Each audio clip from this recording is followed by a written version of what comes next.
আজ আমি এসে গেছি খড়দার ২৬ শিব মন্দির দেখতে। কিভাবে যাব সবই দেখানো আছে এই ভিডিওর মধ্যে। খড়দার ১ নম্বর প্ল্যাটফর্ম থেকে বেরিয়ে একটু এগিয়ে যেতে হবে।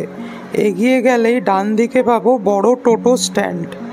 সেখান থেকে টোটো বা অটো ধরে চলে যাব খড়দার ফেরিঘাট। ফেরিঘাট থেকে লাইব্রেরির পাশ দিয়ে ৫ মিনিটের হাঁটা রাস্তা। হেঁটে গেলেই পেয়ে যাব খড়দার ২৬ শিব মন্দির। এসেই সামনে পাবো ঘাট।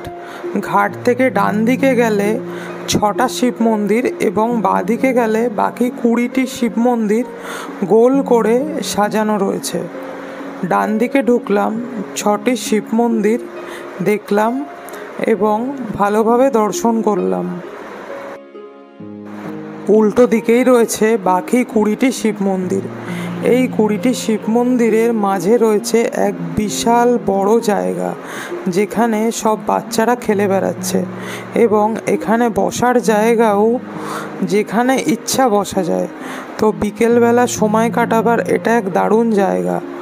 এই জায়গাটার সম্পর্কে কিন্তু অনেকেই আপনারা জানেন না। তো আপনারা যদি কোনো ডিটেলসে ভিডিও চান আমাকে কমেন্ট বক্সে অবশ্যই জানাবেন। আমি এর থেকে আরও ভালো এবং বড় করে ডিটেলস ভিডিও পোস্ট করব।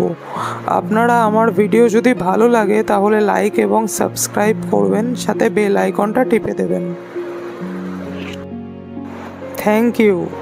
আমার তোলা কিছু ফটোগ্রাফি, যেখানে দেখানো আছে মন্দিরে কি কি রকমের এবং কেরকম শিবলিঙ্গগুলো আছে, আর এখানের সুন্দর পরিবেশ সম্পর্কে কিছু ছবি তুলে ধরা রইল।